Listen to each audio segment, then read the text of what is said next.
আসসালামু আলাইকুম প্রিয় শিক্ষার্থী, আজকের ক্লাসে স্বাগত জানাচ্ছি। আজকের ক্লাস মূলত এসএসসি পরীক্ষার্থীদের জন্য, দশম শ্রেণীর জন্য। তোমাদের এই প্রথম সাময়িক পরীক্ষায় যে অধ্যায় থেকে জ্যামিতির অংশ 14 অধ্যায় এবং 15 অধ্যায় আছে, এবং এমনই একটা গুরুত্বপূর্ণ অধ্যায়। তো এখান থেকে কয়েকটা নৈর্ব্যক্তিক এসে থাকে। তার ভিতরে এই প্রতিসাম্য রেখার এখান থেকে তো আসেই। তো এখানে আসলে প্রতিসাম্য রেখা, ঘূর্ণন প্রতিসমতা, ঘূর্ণন প্রতিসমতার মাত্রা, ঘূর্ণায়ন কোণ, এগুলি যদি তোমরা ক্লাসটা আসলে না টেনে সম্পূর্ণ দেখো, এই অধ্যায়ের আর কি সম্পূর্ণ আলোচনা এখানে হবে। ক্লাসটা দেখলে এই অধ্যায়টা তোমাদের কাছে একেবারেই সহজ হয়ে যাবে। আজকে আমি বেসিক ধারণা দিব এবং এরপরে জ্যামিতিক সমাধান আছে এবং বইয়ের যে সমস্যাগুলো আছে তার সমাধান দেখাবো। তো আমি আবারও বলছি যে ক্লাসটা সম্পূর্ণ দেখলে এখান থেকে 3-4টা যে নৈর্ব্যক্তিক আসে তোমরা একেবারে ক্লিয়ার হয়ে যাবা, এবং তোমাদের যে জ্যামিতিক প্রমাণগুলো উপপাদ্য আছে, অনুপাত, সদৃশ্যতা ও প্রতিসমতা, সেগুলো তোমরা একেবারে ক্লিয়ার হয়ে যাবো। তো প্রিয় শিক্ষার্থী, এখন শুরু করা যাক জ্যামিতিক অনুপাত। আসলে এখানে যে আলোচনা আছে সেটা তোমাদেরকে বুঝতে হবে প্রথমেই, যে জ্যামিতিক অনুপাত। তো এই আলোচনাতে তোমাদের হচ্ছে ত্রিভুজের বাহু সম্পর্কে বলা আছে, যে আমরা অনুপাত কি বুঝি। অনুপাত কিন্তু তোমরা ইতিমধ্যে 11 অধ্যায়ে অনুপাতের অঙ্ক করেছো, তারপরে কিছুটা পঞ্চম অধ্যায়েও ছিল। আচ্ছা, যা হোক, তো অনুপাত একটি ভগ্নাংশ।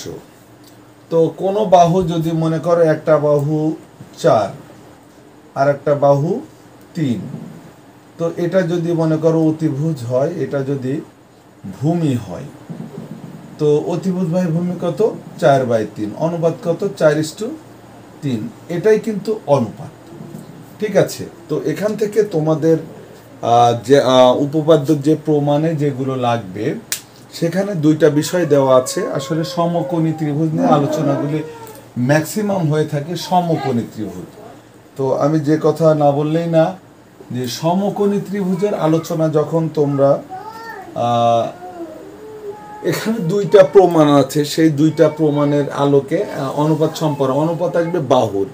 একটা বাহু যদি 3 হয়, আমি বোঝাচ্ছি, একটা 3 আর একটা বাহু 4 লিখলাম তখন, তো এটা যদি 6 হয়ে যায়, এটা অনুপাতে কি দ্বিগুণ বেড়েছে, এটা হয়ে যাবে 8।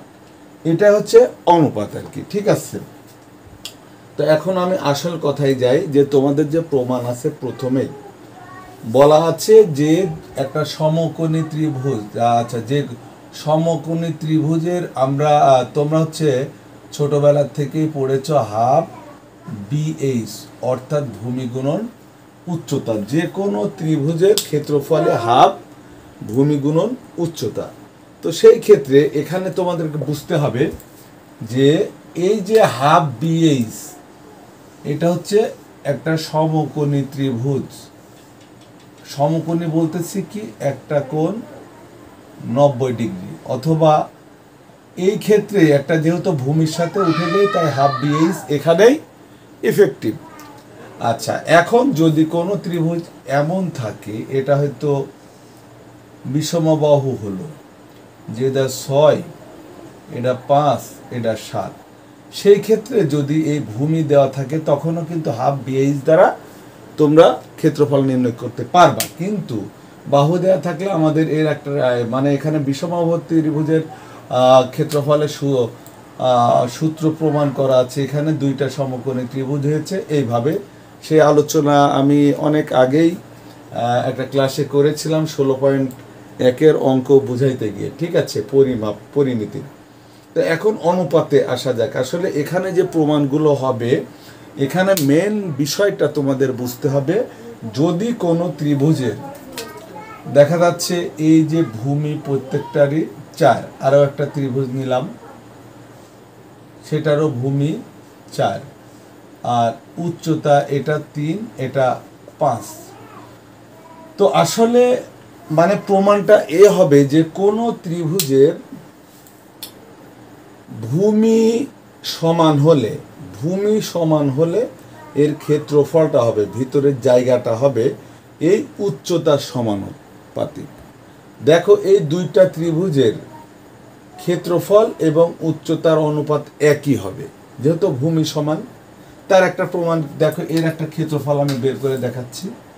হাফ ভূমি হচ্ছে কত, 4 গুণন 3।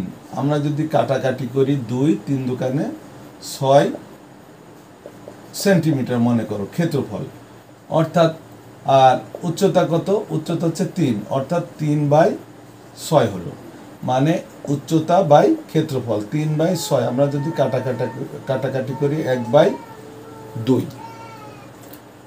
একই বিষয় আবার এটার ক্ষেত্রফল বের করি। দেখো ভূমি কিন্তু সমান, ভূমি সমান অনুপাত সমান হবে, আমি তাই বলেছি। তো এখানেও যদি আমরা হাফ গুণন এর ভূমিও 4, উচ্চতা কত 5, অর্থাৎ 2 দুকানে 4 5 দুকানে 10 সেন্টিমিটার, অর্থাৎ এর উচ্চতা কত 5 বাই ক্ষেত্রফল কত 10। এটাও কাটাকাটি করে দেখো 1/2। অর্থাৎ সবসময় ক্ষেত্রফল কি হচ্ছে, যখন ভূমিটা সমান হচ্ছে ক্ষেত্রফল হচ্ছে উচ্চতার সমানুপাতিক, উচ্চতার সমানুপাতিক। তো এর প্রমাণ করা আছে যেভাবে, সেই প্রমাণে যাচ্ছে। আমি এইভাবে যদি কেউ প্রমাণ চাই প্রমাণ করে দাও, এটাও কিন্তু কারেক্ট, কারণ এখানে ডকুমেন্টস দুইটা ত্রিভুজ দিয়ে তোমরা এখানে কিভাবে উচ্চতা সমানুপাতিক দেখাই দিলে যে 1/2, এটাও অনুপাত হচ্ছে 1/2। তাহলে এখন যদি সে এটার প্রমাণ করতে বলে, তার মানে আমরা দুই ভূমি সমান নিলাম, এটাও ভূমি এটাও ভূমি, তো ভূমি আমরা সমান নিয়ে নিলাম। ভূমি সমান নিয়ে এটার প্রমাণ আমরা কিভাবে করব, দেখো উচ্চতা দেখো এটার উচ্চতা কিন্তু পার্থক্য হয়ে গেল। ভূমি কিন্তু সমান, ভূমি সমান, তাই দুইটা ভূমির নামে বি দিলাম। এই ত্রিভুজের নাম এ বি সি, এটার নাম ডি ই এফ, যে কোনো নাম দিয়ে প্রমাণ করতে পারো। উচ্চতা যেহেতু দুই রকম, এটা একটা এইচ আর একটা হচ্ছে কে ধরলাম, অথবা জে পি, যা ইচ্ছা তাই ধরতে পারো। তাহলে দেখো এই একটা ত্রিভুজ, তার ক্ষেত্রফলকে আমরা লিখে দিই। প্রমাণটা আমরা এইভাবে করব, খুব সুন্দর। এই ত্রিভুজের নাম কি, ত্রিভুজ এ বি সি এর ক্ষেত্রফল বাই এই ত্রিভুজের ক্ষেত্রফল কি, ত্রিভুজ ডি ই এফ এর ক্ষেত্রফল। তাহলে সমান কি, এর ক্ষেত্রফল কি, আমরা জানি হাফ ভূমি গুণন উচ্চতা হচ্ছে এইচ, আর এটার ক্ষেত্রফল কি, হাফ ভূমি গুণন এখানে উচ্চতা হচ্ছে কে। তাহলে তোমরা দেখো যে এখান থেকে কি আসলো, যদি হাফ হাফ আমরা কেটে দিই, বি কেটে দিই, এইচ বাই কে, মানে কি H/K এখান থেকে কিন্তু চলে আসলো। তো আমরা এটা না লিখে এখানে বোঝানোর জন্য লিখি কি, ত্রিভুজ এ বি সি এর এই এইচটা কি, উচ্চতা বাই ত্রিভুজ আর ডি ই এফ এর উচ্চতা। তো প্রিয় শিক্ষার্থী দেখো, তো আমরা এটাই বোঝাচ্ছি যে এখানে ভূমি সমান আছে, যার কারণে এইচ আর কে হচ্ছে এই দুইটা ডিফারেন্স হয়েছে, তাই ক্ষেত্রফল তার সমানুপাতিক। অর্থাৎ এখানে আমরা বা লিখতে পারি যে ত্রিভুজ এ বি সি এর ক্ষেত্রফল বাই ত্রিভুজ এ বি সি এর উচ্চতা, অথবা আমরা লিখে দিতে পারি বাই এইচ। আচ্ছা, সমান সমান এই একই কথা, ত্রিভুজ ডি ই এফ এর ক্ষেত্রফল বাই, তাহলে এর ক্ষেত্রফলের সাথে এর উচ্চতা, এর ক্ষেত্রফলের সাথে কি এর উচ্চতা, ডি ই এফ এর উচ্চতা। আচ্ছা, এর মানে কি, এর ক্ষেত্রফল ইস্টু এর ক্ষেত্রফল আমরা লিখে দিতে হবে, অর্থাৎ এখান থেকে এইচ ইস্টু কে চলে আসতেছে, ঠিক আছে, যেভাবে লেখো আর কি, যেহেতু অনুপাত একটি ভগ্নাংশ থেকে অনুপাতে প্রকাশ করতে পারবো। আচ্ছা, এই বিষয়টা আমি আর নতুনভাবে প্রমাণ, যে দ্বিতীয় বিষয়টা আছে, তাহলে এখান থেকে কি প্রমাণিত হলো, যদি কোনো ত্রিভুজের ভূমি সমান থাকে, যদি কোনো ত্রিভুজের ভূমি সমান থাকে তাহলে ক্ষেত্রফল উচ্চতার সমানুপাতিক। আর যদি কোনো ত্রিভুজের, দেখো এটা একটা ত্রিভুজ,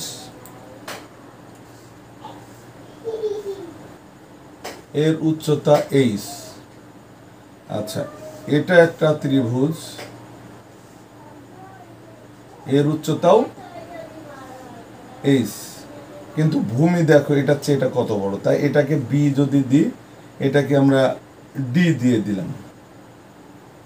তো দেখো এই ত্রিভুজের নাম এ বি সি, এটার নাম ডি ই এফ। তো তার আগে আমি বলে দিচ্ছি যে এটাও যদি উচ্চতা সমান হয়, তো কোন ত্রিভুজ দুইটার উচ্চতাই, আমি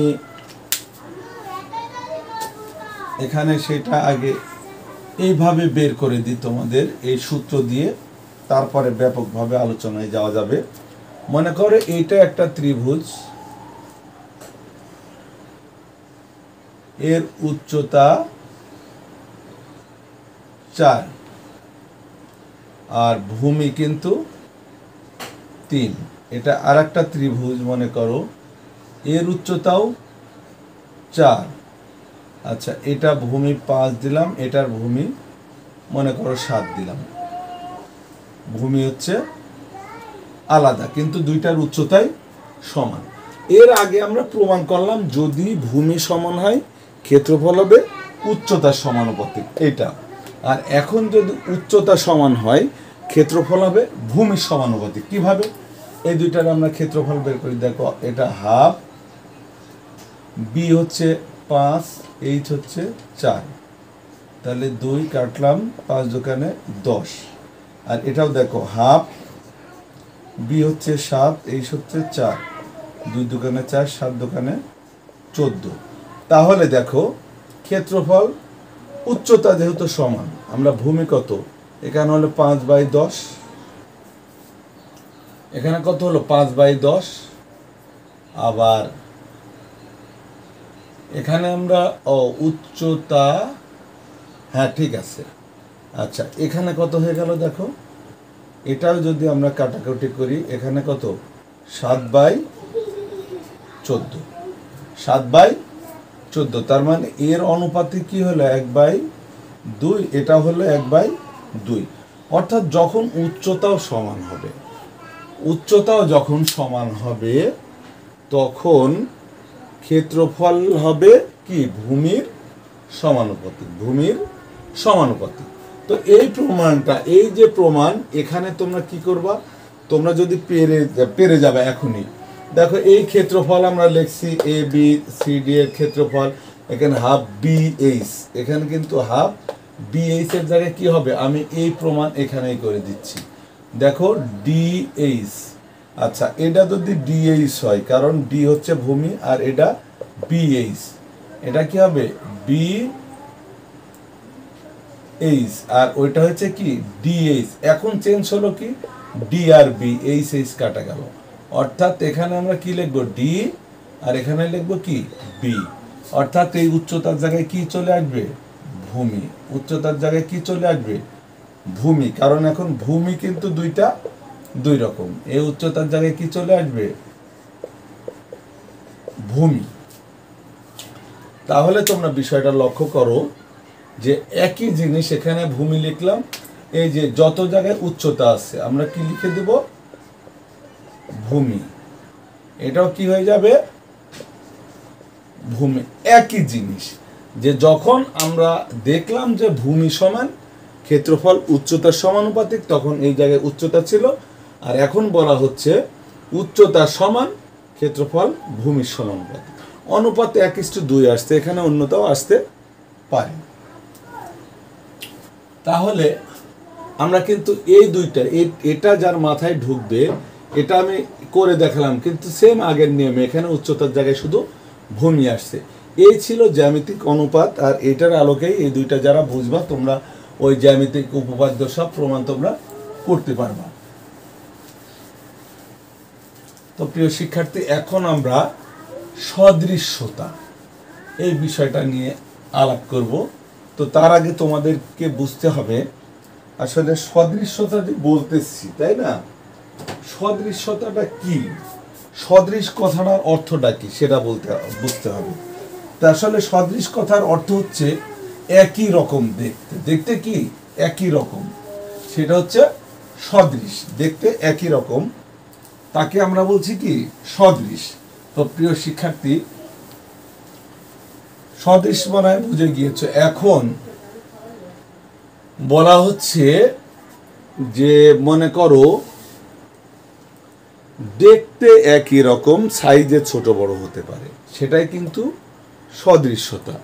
কেমন, আমি এখানে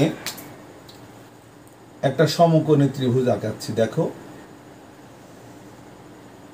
এই বাহুটা আমি হয়তো 4, এটাকে 3, এটা দিয়ে আমি তোমাদের বোঝাচ্ছি। তো আর একটাও সমকোণী ত্রিভুজ আঁকাচ্ছি,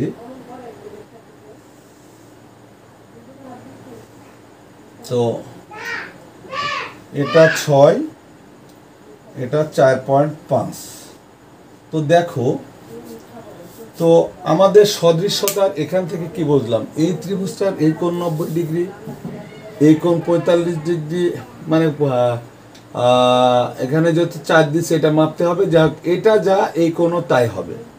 তো সদৃশ্যতা যে কোনো ত্রিভুজের দুইটা কোণ যদি সমান হয় আর দুইটা বাহু সমান হলে ত্রিভুজটা সর্বসম হয়। সর্বসম মানে কি, এই ত্রিভুজও যেমন সেটা সবকিছু তেমন হবে। আর সদৃশ্যতা হচ্ছে এর কোণ, যে কোনো দুইটা কোণ যদি সমান হয় এবং বাহুগুলার অনুপাত সমান। তো আমার দুইটা কোণ সমান আর বাহুগুলার অনুপাত যদি সমান হয়, তো আসলে যখন দুইটা কোণ সমান হয়ে যাবে, যে এটা হয় 90 ডিগ্রি আর আমি ধরে নিলাম এটা হয়ে গেল 30 ডিগ্রি, মনে করো, আচ্ছা এখানে মাপানো এটা 30 ডিগ্রি, তখন অটোমেটিকলি এটার মতোই এটা হয়ে যাবে। মনে করো এটা যদি আরো বড় ত্রিভুজ নিই, এটা 90 ডিগ্রি, আর এখন যে 45 এখানে 30 ডিগ্রি আমি বলেছি, এটাও 30 ডিগ্রি, অর্থাৎ এখানেও যদি আমি সেই 30 ডিগ্রি নামিয়ে আনি, অটোমেটিকলি এই ত্রিভুজ আর এই ত্রিভুজের এটা যদি তোমার 12 হয়, তো এটা তখন 9 হয়ে যাবে অটোমেটিকলি। অর্থাৎ এই দুইটা কোণ যদি সমান হয়, যে কোনো ত্রিভুজের ক্ষেত্রে দুইটা কোণের মাপ একই হইলে ত্রিভুজ দুইটা কি হবে, আর একটা ত্রিভুজের দুইটা কোণ যদি এর মাপ হয়, তাহলে সেটা হচ্ছে কি হয়ে যাবে, সদৃশ ত্রিভুজের ক্ষেত্রে সদৃশ ত্রিভুজ হয়ে যাবে। কিন্তু যদি আমাদের বর্গ হয়, আয়ত হয়, সেই ক্ষেত্রে একটু সদৃশ কোণ সদৃশ হইলেই আমাদের সেই বর্গ আর আয়ত, আমি ওই জায়গায় পরে যাচ্ছি। তো এই জায়গাটাই মনে রাখো যে এই দুইটা কোণ সমান যখন হবে, এই ত্রিভুজের এই কোণটাও ঠিক এই কোণের সমানই হবে। এই কারণে ত্রিভুজের ক্ষেত্রে সদৃশ্যতার প্রমাণে যে কোনো দুইটা কোণ যদি সমান হয়, বাহু দুইটার অনুপাত তো কি ঠিক হবে।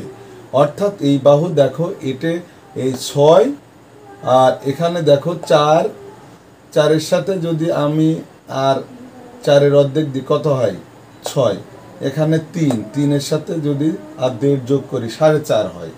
ঠিক এখানেও আমি যে বলছি আমার কথার সাথে যুক্তি আছে, এটা 90 ডিগ্রি আর এটা যদি 30 ডিগ্রি হয়, তাহলে এই একই অনুপাতে এটাও 9 সেন্টিমিটার অটোমেটিকলি হয়ে যাবে। তাহলে সদৃশ ত্রিভুজ মানে দেখতে একই রকম, বাহুগুলা ছোট বড় হতে পারে, দুইটা কোণ সমান হবে। দেখো এই কোণ কিন্তু দুইটা একই, কিন্তু বাহুগুলা কি ব্যতিক্রম। তো এই গেল। আর একটা বিষয় যা বলতেছি, সদিশ কোণী বহুভুজ, এই জায়গায় আসি। ত্রিভুজের ক্ষেত্রে কিন্তু এই লজিকই যথেষ্ট। এখন মনে করো এইটা একটা বর্গ, বইয়ে আছে, কিন্তু এটা বইয়ে আছে, বইয়ের আলোকে আমি বোঝাচ্ছি। এটা একটা বর্গ আর এটা একটা আয়ত। এটা কি একটা আয়ত? আচ্ছা, এখন চিন্তা করো, বর্গের কিন্তু এই কোণগুলা সবই কি 90 ডিগ্রি, আবার আয়তের কোণগুলা কি 90 ডিগ্রি। তাহলে এখানে কিন্তু সদৃশ কোণই বলা যাবে, সদৃশ কোণই বহুভুজ বলা যাবে, চতুর্ভুজ বলা যাবে, কিন্তু সদৃশ বহুভুজ বলা যাবে না যখন কোণ উল্লেখ থাকবে। তার মানে কি, আমার এখানে 4টা কোণ সমান, কিন্তু বাহুর অনুপাতগুলো দেখো, এর 4টা বাহু সমান, কিন্তু এর 4টা বাহু সমান না, এই দুইটা একরকম, এই দুইটা একরকম। তো আমাদের অনুপাত কি, আমরা যখন দেখব যে এই যে এটা আমার হয়তো 2 আছে, এটা কত হয়ে গেল 3, এটা হয়ে গেল, এটা যদি 4 থাকে এটা হয়ে যাবে 6, তখনই এই আয়ত দুইটা এটা সদৃশ এই হচ্ছে বহুভুজটা। ঠিক আছে। আবার একইভাবে যে এরকম বাহুর অনুপাত ঠিক আছে, কোনগুলো তো 90 ডিগ্রি আছে, কিন্তু এখানে বাহুগুলোর অনুপাত ঠিক আছে। এটা 2 ছিল 3 হয়েছে, এটা 4 ছিল, এটা ডবল অনুপাতে এটা 3-এর ডবল 6 হয়েছে, অর্থাৎ এটা সদৃশ বহুভুজ। কিন্তু বর্গ আর আয়ত সদৃশ বহুভুজ না, এটা সদৃশ কোণই হতে পারে, শুধু কোণ সদৃশ। ঠিক আছে।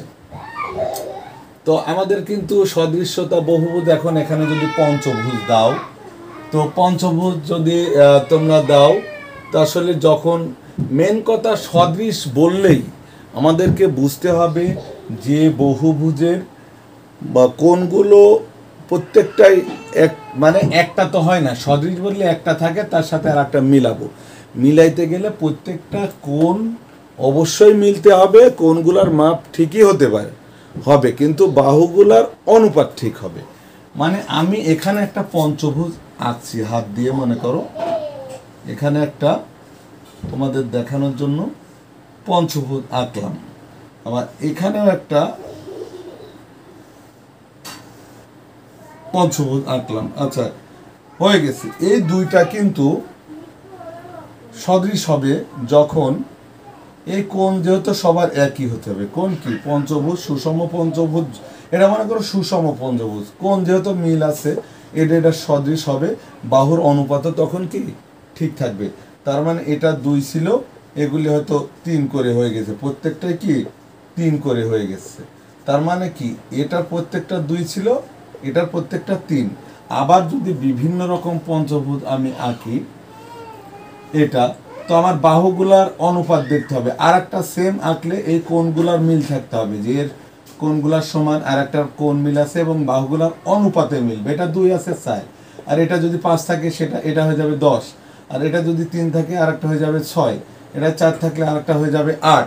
এই অনুপাতটা কিন্তু ঠিক থাকতে হবে, তাহলে তাকে বলা হবে সদৃশ বহুভুজ। এখন হচ্ছে প্রতিসাম্য রেখা, ইট ইজ ভেরি ইম্পর্টেন্ট তোমাদের এই বিষয়গুলো। এখানে প্রতিসাম্য রেখা দিয়ে অনেক নৈর্ব্যক্তিক আসে কিন্তু। তো সেই ক্ষেত্রে আমি এই প্রতিসাম্য রেখার কথা না বললেই না। তো প্রতিসাম্য রেখাটা বোঝানোর আগে আমি আসলে হাতের কাছে যা পেয়েছি সেটা দিয়ে আমি একটু বুঝাইনি যে প্রতিসাম্য রেখা, মনে করো যদি বুঝে যাও, দুইটা বুঝাইলে সব বুঝতে পারবা, আর যদি না বোঝো 100টার উত্তর করলেও বুঝবা না। তো আমি এখানে এইটা একটা দেখো, এটা যদি বোর্ডে আমরা আঁকাই, এটা একটা বর্গ, এটা একটা বর্গ, আমি বিন্দু দিয়ে নিচ্ছি, মনে করো এই বিন্দু, এই বিন্দু, বোর্ডের একটু সমস্যা হয়েছে, এই বিন্দু, এই বিন্দু সে। এখন মনে করো এটা একটা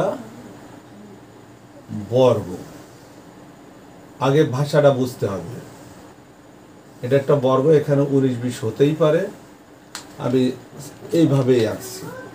তো এই বর্গকে প্রতিসাম্য রেখা তখনই হবে এই বর্গকে কত রকম ভাবে ভাঁজ দিলে প্রত্যেকটা খণ্ড দেখতে একই রকম হবে।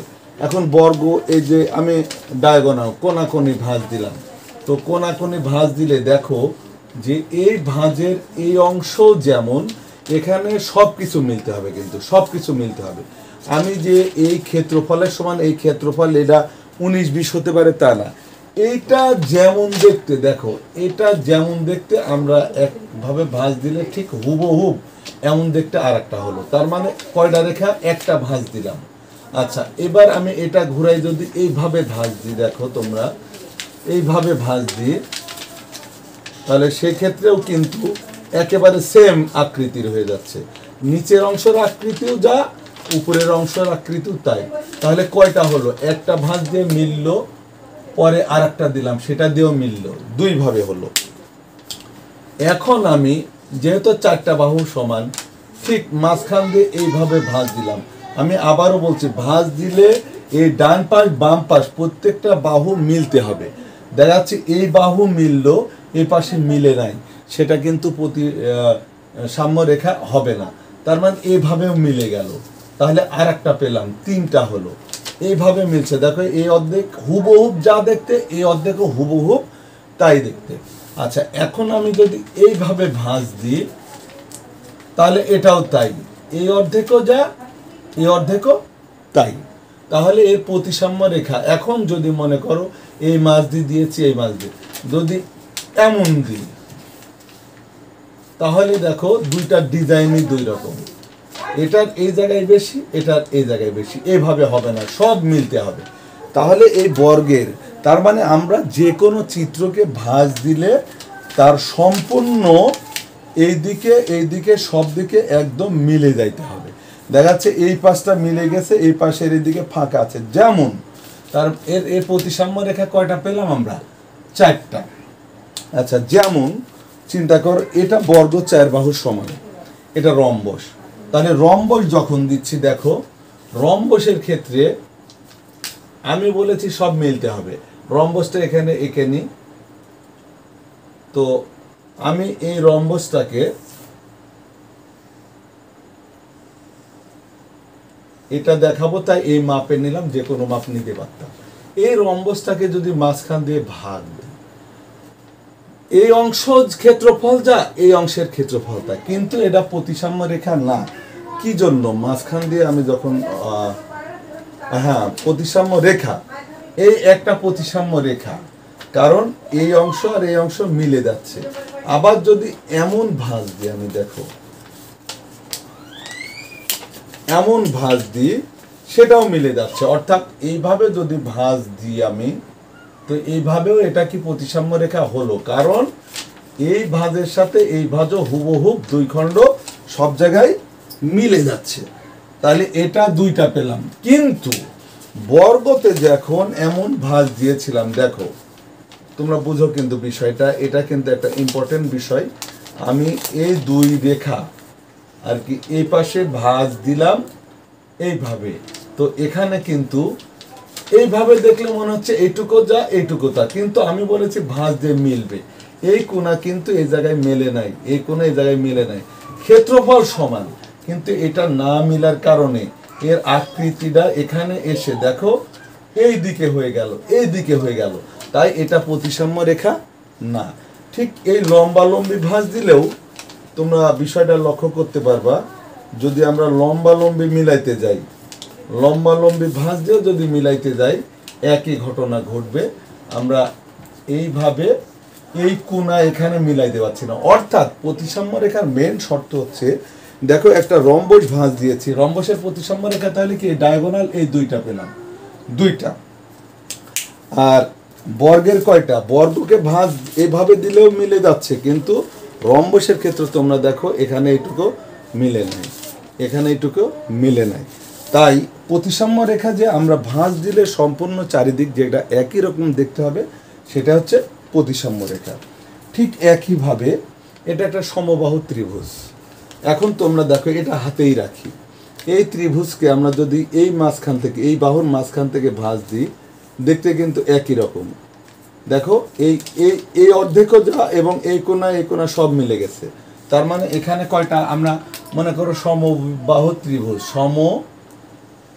সমবাহু, তিনটা বাহু সমান, এটা কিন্তু সেই ত্রিভুজ নিয়েছি। অর্থাৎ মাঝখান থেকে ভাঁজ দিলে এটা যদি এর উপরে পড়ে, তাহলে দেখো এইটা এর উপরে পড়লো, দুইটা দেখতে একই রকম হলো।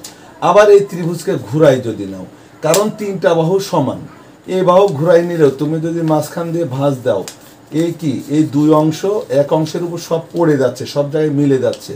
আচ্ছা, এটা যদি আবার ঘুরাই নাও, তাহলে তিনবার ভাঁজ দেওয়া যাচ্ছে, তাই এর প্রতিসাম্য রেখা কত?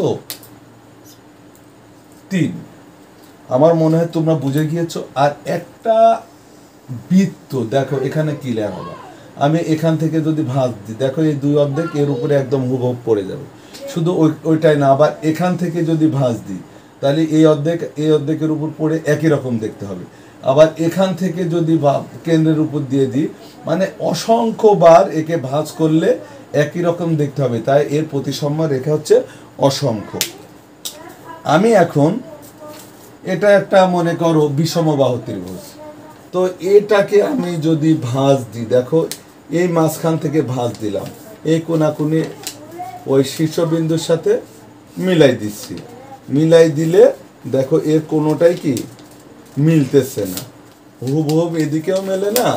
আবার এইভাবে যদি আমরা দিই এক সমবাহু ত্রিভুজ ছাড়া, এটাও দেখো এখানে কেমন ভাঁজের সাথে এখানে মিললো, অথচ এখানে আর মিলতেছে না। আবার এখানে যদি আমরা মিলাই, এদিকে মিলতেছে না, তার মানে এটার কোনোভাবেই মিলানো যাচ্ছে না, অর্থাৎ এর প্রতিসাম্য রেখা নাই, এর প্রতিসাম্য রেখা নাই। একটা বিষমবাহু ত্রিভুজের কোনো প্রতিসাম্য রেখা নাই। কিন্তু একটা সমদ্বিবাহু ত্রিভুজ যদি হয়, মনে করো এটা আমার কাটা নেই, দেখাচ্ছি, এটা একটা সমদ্বিবাহু, এই দুইটায় 8 8, এটা হতো 4, অর্থাৎ দেখবা এর মাঝখান দিয়ে যদি আমরা একবারে দিয়ে এই পাশে পড়বে, আর এদিক থেকে দিলে আর মিলবে না। দেখো তোমাদের কাছে দেখতেই খারাপ লাগতেছে, ঠিক আছে? অর্থাৎ এর প্রতিসাম্য রেখা 1। আমার মনে হয় প্রতিসাম্য রেখা বুঝেছো। এখন ইংরেজি অক্ষরগুলা দুই একটা প্রতিসাম্য রেখা আমি দেখাবো তোমাদের। যে ইংলিশ অক্ষর, এটা যদি এ হয়, এটা এ, একটা এর মাপ কিন্তু এইটুকু যা এটুকু তাই, অর্থাৎ এর মাঝখান থেকে ভাঁজ করে যদি আমরা এই পাশে ফেলে দিই, তাহলে কিন্তু হুবহুব এই অংশ আর এই অংশ, এই কোণার সাথে এই কোণা, এটা মিলে যাবে, অর্থাৎ একটা ভাঁজ দিলে এটা মিলে যাচ্ছে। তাই এর প্রতিসাম্য রেখা এখন একটা আরও আছে কিনা, যদি এই মাঝখান দিয়ে ভাঁজ চিন্তা করো, এই মাঝখান দিয়ে যদি ভাঁজ করি, এই বিন্দুর সাথে এখানে অমন কোনো বিন্দু নাই মিলার, এই বিন্দু চলে যাবে এই জায়গায়, এই বিন্দু চলে যাবে এই জায়গায়, অর্থাৎ এর প্রতিসাম্য রেখা কয়টা? একটাই, একবার ভাঁজ দিলেই মিলবে। আচ্ছা, জেড নিয়ে অনেক সময় অনেক কনফিউশন হয়। দেখো জেডটা আমি বোঝাচ্ছি, এটা একটা জেড, এটা একটা জেড। তো জেড আমরা কিন্তু দেখো এই বিন্দু আর এই বিন্দু মিলাইতে পারবো, মিলাইলে এই কোণাটা এখানে চলে আসবে, আবার এই কোণাটা এখানে যাবে, অর্থাৎ আসলে এই বিন্দু তো ফাঁকা, এখানে ফাঁকার সাথে মিলা উচিত ছিল। আবার এখানে কোণাটা এই পাশে, কোণা যদি এক পাশে হতো, যেমন এখানে এমটা আমি দেখাচ্ছি, দেখো মাঝখান দিয়ে যদি ভাঁজ দাও, এই কোণাটা পড়বে এই কোণার সাথে, এটা পড়বে এটার সাথে, অর্থাৎ এর প্রতিসাম্য রেখা 1। কিন্তু এই মাঝখান দিয়ে যদি ভাঁজ দাও, এই বিন্দুতে এই বিন্দু পড়লেও, এই বিন্দুতে এই বিন্দু পড়লে এই বাহুর কোনোটার সাথে মিলবে না, তাই এর প্রতিসাম্য রেখাও একটা। ঠিক আছে, এখন যদি বলো বি, দেখো বি কিন্তু আমরা এমন লিখি, তো বির মাঝখান দিয়ে কোনো উলম্ব কোনো প্রতিসাম্য রেখা নাই, কিন্তু এই মাঝখান দিয়ে যদি ভাগ করো, তাহলে এই অংশ আর এই অংশ একদম মিলে যাবে। তার মানে এর প্রতিসাম্য রেখা একবার ভাঁজ দিলেই মিলবে, আর কোনোভাবে ভাঁজ দিলে প্রত্যেকটা বাহু হুবহু মিলবে না। এখন যদি তুমি আয়কে কল্পনা করো, এটা একটা আয়ের মাঝখান দিয়ে ভাঁজ দিবা, এমন যদি করে, দেখো এর মাঝখান দিয়ে ভাঁজ দিলে 2 খণ্ডে 1, আবার এই মাঝখান দিয়েও যদি ভাঁজ দাও, এটুকু যেমন এটুকু তেমনই এই ভাঁজেই পড়বে, তার এর প্রতিসাম্য রেখা কত? 2। ঠিক একইভাবে তোমরা প্রতিসাম্য রেখাগুলি যেমন একটা যদি পঞ্চভুজ হয়, আমি এখানে জাস্ট দেখাচ্ছি, এটা একটা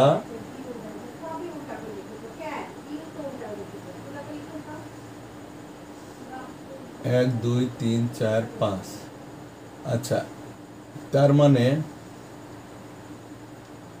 দেখো এটার থেকে এটা, এই পাশেও যেমন এই পাশে তেমন, একটা হয়ে গেল। আবার যদি আমরা এটার থেকে এটা দিই, তাও এই পাশটা যেমন এই পাশটাও তেমন, দুইটা। এটার থেকে এটা দিই, এই পাশ মিলে যাবে, তিনটা। তাহলে এর প্রতিসাম্য রেখা কয়টা? পঞ্চভুজের তিনটা। কয়টা হলো? তিনটা, কারণ তিনবার ভাঁজ দিলে মিলবে।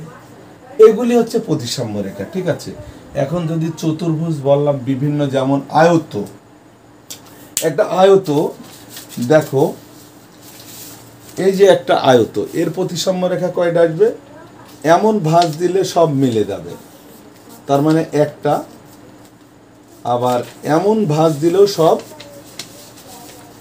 আমরা এইভাবে যদি ভাঁজ দিয়ে, তাও দেখো সব উপরের অংশ আর নিচের অংশ মিলে যাচ্ছে, এই সব দিকে মিলে যাচ্ছে, দুইটা। কিন্তু আমরা যখন কোনাকুনি ভাঁজ দিচ্ছি, খেয়াল করো, ডায়াগোনাল ভাঁজ দিচ্ছি, তখন এখানে আমাদের ক্ষেত্রফলটা বুঝতে হবে তোমাদের। এই অর্ধেক ক্ষেত্রফল সমান, বাট এটার সাথে কিন্তু এই কোনা এই দিকে মিলছে না, তাই এর প্রতিসাম্য রেখা মাত্র এইভাবে আর এইভাবে, এই দুইটাই। আমার মনে হয় প্রতিসাম্য রেখার আর কোনো সমস্যা নাই। এখন ঘূর্ণন প্রতিসমতা মাত্রা, এই বিষয়টা হচ্ছে, আমরা একটা বর্গকে মাত্রা সেটাই কয়ভাবে আমরা ঘুরাই রাখলে বর্গ দেখতে একই রকম হবে। মনে করো এটা হচ্ছে 1 নম্বর, এটা 2, এটা 3, এটা 4। তো আমি দেখো একভাবে আছে, এই একভাবে ঘুরালাম, এর কি আকৃতির কোনো পরিবর্তন হয়েছে? ওই নয়, তাহলে একভাবে ঘোরানো গেল। এবার 2-এর জায়গায় 3 আনলাম, দেখো 2 ভাবে ঘোরানো গেল, তাও আকৃতি চেঞ্জ হলো না। 3-এর জায়গায় 4 আনলাম, তাও আকৃতি 3 ভাবে, আর প্রথম একভাবে ছিল। মোট কয়ভাবে ঘুরাইলে এর আকৃতির কোনো পরিবর্তন হচ্ছে না? 4 ভাবে। তাহলে এর প্রতিসাম্য, যে ঘূর্ণন প্রতিসমতা কত? 4। ঘূর্ণন প্রতিসমতা কত? 4। এখন এই জেডের ঘূর্ণন প্রতিসমতা কত? জেডকে যদি এই মাথাটা এই জায়গায় আনা যায়, তাহলে কি দেখতে একরকম থাকবে? থাকবে না। কিন্তু একদম একরকম তো আছে, মানে প্রতিসমতার মাত্রা সবার কমপক্ষে 1 থাকবেই। সে যেভাবে আছে তখন তার মাত্রা 1। একে আমি জেডকে যদি এরম বাঁকা করি, দেখতে অন্যরকম হয়ে যাবে, কিন্তু সম্পূর্ণ যদি উল্টাই দিই, তখন আবার দেখতে কিন্তু একই রকম। তাই প্রতিসমতার মাত্রা 2 ভাবে, একে 1 সোজা আর 1 উল্টাই দিলে, 2 ভাবে রাখলে একে দেখতে একই রকম লাগবে। মানে কতভাবে রাখলে সেই চিত্রটা দেখতে একই রকম মনে হবে, সেটাই তার প্রতিসমতার মাত্রা। আচ্ছা, এখন দেখো, এই যে আয়ত দিয়ে একবার, এই যে রম্বস এখানে একভাবে রাখছি, একভাবে আছে, কিন্তু এইভাবে যদি রাখি, দেখো এইভাবে রাখলে এর কিন্তু এই কোণা বেড়ে গেল, এই কোণা বেড়ে গেল, কিন্তু ছিল এই কোণা আর এই কোণা, তাহলে এটা প্রতিসমতার মাত্রা না। আর এক পাক যদি দিই, হ্যাঁ এইভাবে আমরা মিলতে যাচ্ছে, কিন্তু আবার এমন যদি দিই মিলতেছে না, অর্থাৎ এর প্রতিসমতার মাত্রা কত? 2। কিন্তু একটা বৃত্তের প্রতিসমতার মাত্রা অনেক, ও যেভাবে যতটুকু ঘুরাই রাখবা বৃত্ত কিন্তু একই রকম থাকবে। এখন যদি আমরা ইংলিশ সি অক্ষর লিখি, এর প্রতিসমতার মাত্রা কত? কিন্তু আমি এটা যদি এইভাবে লিখি, দেখতে এক না। আবার সম্পূর্ণ ঘুরাই এইভাবে লিখি, দেখতে কিন্তু এক না। অর্থাৎ এর প্রতিসমতার মাত্রা কত? 1। প্রথম যেভাবে আছে সেইভাবেই। কিন্তু এটা এম, এম এর প্রতিসমতার মাত্রা কত? এম এর একটাই, কারণ এই মাথাটাকে নিচে দিলে উল্টাই যাবে, এই পাশে দিলে হবে না। কিন্তু এন, এন এর প্রতিসমতার মাত্রা কি? দেখো এন কে যদি আমরা উল্টিয়ে লিখি এনই থাকে, কিন্তু পাশে যদি এমন দেওয়া যায়, মনে করো এমন, তাহলে কিন্তু দেখতে এক থাকতেছে না। কিন্তু আবার সম্পূর্ণ ঘুরাই লিখলে এমনই থাকবে, উল্টাই যাবে। তার এই প্রতিসমতার মাত্রা কত? 2। প্রতিসমতার মাত্রা 2। তো এইভাবেই যে একটা চিত্রকে যতভাবে রাখলে এই চিত্রর আকৃতি একদম হুবহু সেম থাকবে, সেটাই তার প্রতিসমতার মাত্রা। তারপর আমার মনে হয় সব অক্ষরেরই তোমরা পাবা একটা, আমি যেমন ওর অসংখ্য, আচ্ছা আমরা ডি ই, ইর প্রতিসমতার মাত্রা একটাই, কারণ ইকে এমন করব তাও হবে না, আবার নিচের দিকে দিব তাও হবে না, আবার এই পাশে দিব তাও হবে না, এইভাবে দেখতে একভাবেই থাকবে, ঠিক আছে? তাই এতে এর প্রতিসমতার মাত্রা কত? 1। এখন কিছু কঠিন, যেমন এস, এস এর প্রতিসমতার মাত্রা কত? এস এর কিন্তু আমি বলছি এস এর প্রতিসাম্য রেখা কয়টা? একটাও না। কিন্তু আমরা যদি মাছ দিয়ে ভাঁজ করি, এই অংশে এখানে পড়বে, এখানে কোনো রেখা নাই, এই অংশে এখানে, এর কোনো প্রতিসাম্য রেখা নাই, কিন্তু মাত্রা আছে।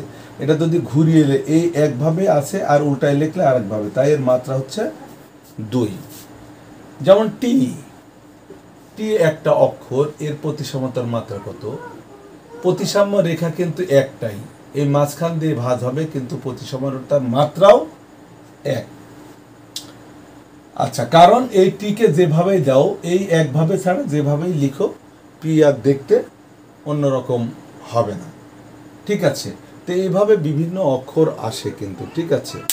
তো এখন আমরা অ্যাটলিস্ট যেটা যাব, যে ঘূর্ণন প্রতিসমতা, এটাই দেখালাম। ঘূর্ণন প্রতিসমতা 3, তাহলে মাত্রাও কত? 3। যে যতবার ঘুরতে পারবে সেটা তার প্রতিসমতা, আর সেই যতবার ঘুরবে সেই 3ই হচ্ছে প্রতিসমতার মাত্রা। 3 বার ঘুরতে পারবে। এখন হচ্ছে ঘূর্ণায়ন কোণ। আচ্ছা, ঘূর্ণায়ন কোণ, এখানে আমি একটা কথা বলছি, একবারে সঠিক লজিক, যে এটা একটা বর্গ, এর প্রতিসমতার আমরা মাত্রা কত দিয়েছি? 4 ভাবে লেখা যাবে। কয় ভাবে লেখা যাবে? 4 ভাবে। অর্থাৎ এই 1টা, 2টা, 3টা, 4টা। আমরা জানি যে কোনো একটা রাউন্ড কত ডিগ্রি?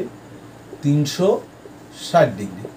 অর্থাৎ এই কোণ কত ডিগ্রি হলো? 360কে কত প্রতিসমতার মাত্রা কত পেলাম আমরা? 4 পেয়েছি। 360 ভাগ 4 সমান 90 হবে। আচ্ছা, একটা সমবাহু ত্রিভুজের প্রতিসমতার মাত্রা কত দেখিয়েছি এর আগে? একটা সমবাহু ত্রিভুজ, এর প্রতিসমতার মাত্রা হচ্ছে, একে যদি আমরা এইভাবেও রাখি তাও সমবাহু একই রকম, 3 ভাবে, এর মাত্রা যদি 3 হয়, 1 2 3, এইভাবে নেব আমরা, যত মাত্রা পাবো। তাহলে 360কে 360 ভাগ 3 সমান 120 কোণ। তো আমরা একটা বিষয় বুঝলাম, যে আমরা প্রতিসমতার মাত্রা যত পাবো, 360কে তত দ্বারা ভাগ করলে আমরা ঘূর্ণায়ন কোণ পাবো। যেমন জেড এর, দেখো জেড এর প্রতিসমতা, এখানে প্রতিসাম্য রেখা নাই, এভাবে ভাঁজ দেওয়া যাচ্ছে না, এভাবে দেওয়া যাচ্ছে না, প্রতিসাম্য রেখা নাই, অথচ প্রতিসাম্য তার মাত্রা হচ্ছে, ঘূর্ণায়ন মাত্রা হচ্ছে 2। অর্থাৎ জেড এর ঘূর্ণায়ন কোণ কত? এই যে মোট 360 ভাগ এই মাত্রা কত? 2 পেয়েছি, 2, অর্থাৎ 180 ডিগ্রি। এটাই মনে রাখবা, যে যার যত প্রতিসাম্যতা, যেমন আয়তের ক্ষেত্রে দেখো, আয়তর প্রতিসাম্যতা আমরা দেখাইছি 2 রকম ভাবে রাখা যায়, এই একভাবে আর ঠিক উল্টাই। অর্থাৎ এর 2 ভাবে যদি রাখা যায়, 360কে আমরা কি করব? 360কে 2 ভাগ করলে কত হবে? 180। অর্থাৎ এখান থেকে তোমরা ক্লিয়ার হয়ে যাও, যে যখনই তোমরা কোনো চিত্র দেখাই বলবে যে এর ঘূর্ণায়ন কোণ কত ডিগ্রি, তখন তুমি সেই চিত্রের ঘূর্ণায়ন মাত্রা, প্রতিসমতার মাত্রাটা আগে বের করে নিবা। মাত্রা মানে কতভাবে তাকে রাখা যায়, মাত্রা বের করে নিলে যতভাবে রাখা যায় ততই মাত্রা। 3 ভাবে লিখলে 3, 4 ভাবে লিখলে 4, 5 ভাবে লিখলে 5 মাত্রা। সেই 5 দিয়ে 360কে তুমি ভাগ করে নিবা। ঠিক আছে, তাহলে তোমাদের ভুল হবে না। কিন্তু যদি এখন মনে করো যে এই বর্গ তো এইভাবে ভাঁজ দেওয়া গেল, প্রতিসাম্য রেখার সাথে মিল করতে যাবা না, এইভাবে ভাঁজ দিলাম এইভাবে, তাহলে তো কোণ এখানে 8টা হয়ে গেল, তাহলে কিন্তু ভুল করবা। আগে কতভাবে রাখা যায় সেটা বের করে সেই 4 ভাবে রাখা গিয়েছে 4 দিয়ে ভাগ করো, তাহলে তোমার সঠিক রেজাল্ট চলে আসবে। তো প্রিয় শিক্ষার্থী, ক্লাস এখানে শেষ করছি। তোমরা তোমাদের পরবর্তীতে তোমাদের বোর্ড বইয়ের জ্যামিতিক সমস্যাগুলো নিয়ে আলোচনা করা হবে। সবাই ভালো থেকো, সুস্থ থাকো, আল্লাহ হাফেজ।